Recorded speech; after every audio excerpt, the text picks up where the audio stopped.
you can be more creative.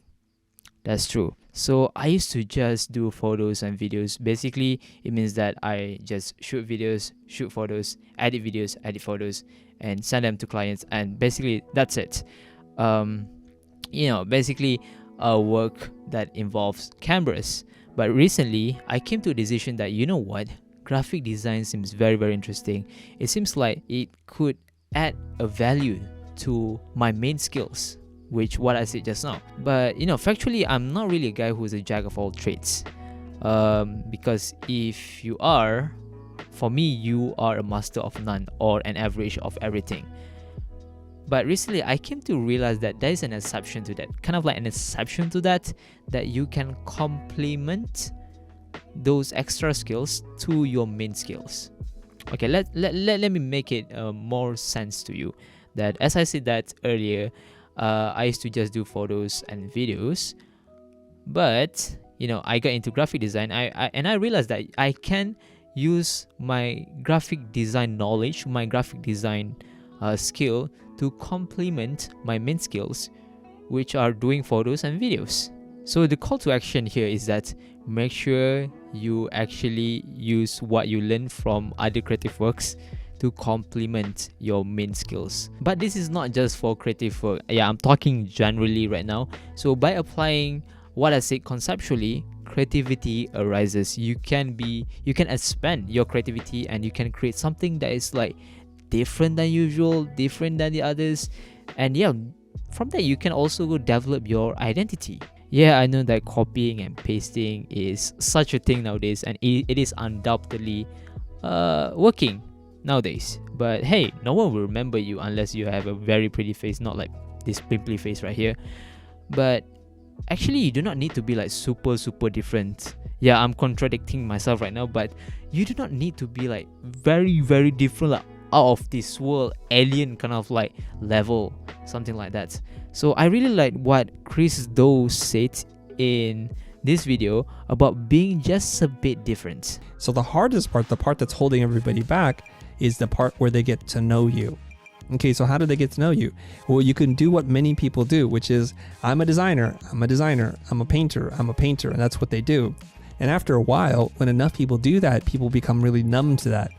Okay, so you're just another designer. Oh, okay, you're just another painter. What makes you different than John or Mary or Bob? You're all the same as far as I can tell. Okay, so what do you have to do? So for me, the way I am able to stand out is you just do something a little bit different than everyone else, and that's enough to separate you. See, our mind and the way that we survive and we've evolved is we are able to spot differences. If you see 1,000 white cars, but there's a red car, that's where your eye will go. And if there's 1,000 red cars, there's one white car, that's where you'll go. And another thing that Chris do say in a different video, which is called How to Stand Out in a Crowded World, that I really like is steal from others' swimming pool. There are a lot of people out there are wannabe designers, never actually studied design, haven't put in their 10,000 hours, didn't really pick up any books on it, and start teaching other people how to design. And you can watch them and you just cringe. And we see this everywhere, is that maybe it's out of laziness or insecurity or something else, low confidence, low self-esteem, is that people are afraid to put themselves out there. So then they see something and then they just literally reprocess it, change the color, change the typeface. Why would anybody follow you? You did like 2% more than what it did for me just to look at it. I don't like that. One shortcut I have for people is like, steal from some other swimming pool. So if we're in this pool, don't steal from this pool. Don't go from Instagram back to Instagram. That's just like conceptual vomit for me. Go somewhere on the deep webs. Go into a Reddit subforum. And go into some weird thread on LinkedIn or a movie you watched, a game or a childhood memory, and fold things together, and it makes a richer tapestry, and that's what you want to do. So in this video context, I'm talking about this video, not the futures video that you saw just now. You can go to somewhere else. You can go to other creative works, or you can go to other social platforms and grab something from there, and you can use those knowledge, you can use those skills to complement your main skills.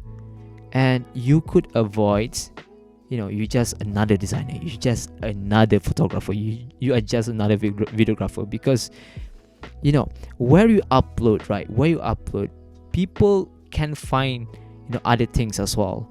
So by going somewhere else that people might not be at, their presence are not there, you can grab something that is like totally different and bring it to the platform you're in right now. How I approach this in graphic design is that yes, there are a lot of designers who are in the genre that I'm in right now, who are doing the style that I'm doing right now, but that is outside Malaysia, as what I'm aware right now.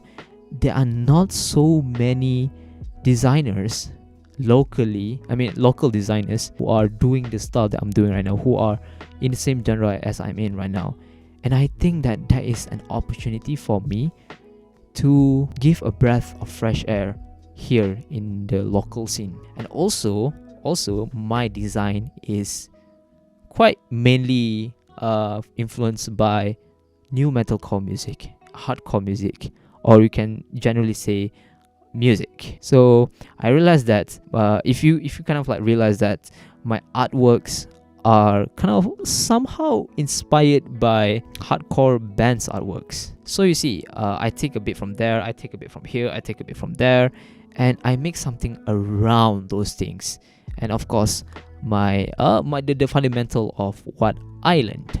And because of that, especially as a creative myself, I can expand my creativity by exploring what's new to what I do. Hey, what's up? It's Kripxen from the future, trying to shoot an outro because I did it before and I'm not feeling the best of me and I'm not looking the best of me right now because I just woke up, so bear with me.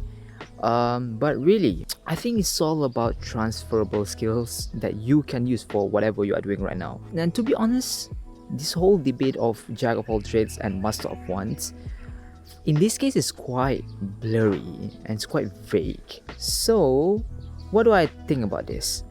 I think it's all about, again, transferable skills, as what Kohit said in this podcast. If I came back and I lost all my acting gigs, it's okay. I have my law degree, and people in the law firms would know I used to be an actress and I acted very well. So if I acted very well, I must have pretty good PR skills. I must know how to win people's attentions. I would definitely do very well in conference or meetings too. So there are skills that you can transfer around. Yeah, that's exactly what I was going to ask you. Like, is there anything that you learned in law school that transfer over to like acting that actually helped you? Yes, 100%. So yeah, I guess that's all we have for this video. Be sure to do what other YouTubers always say: like, subscribe, share, and all that good stuff.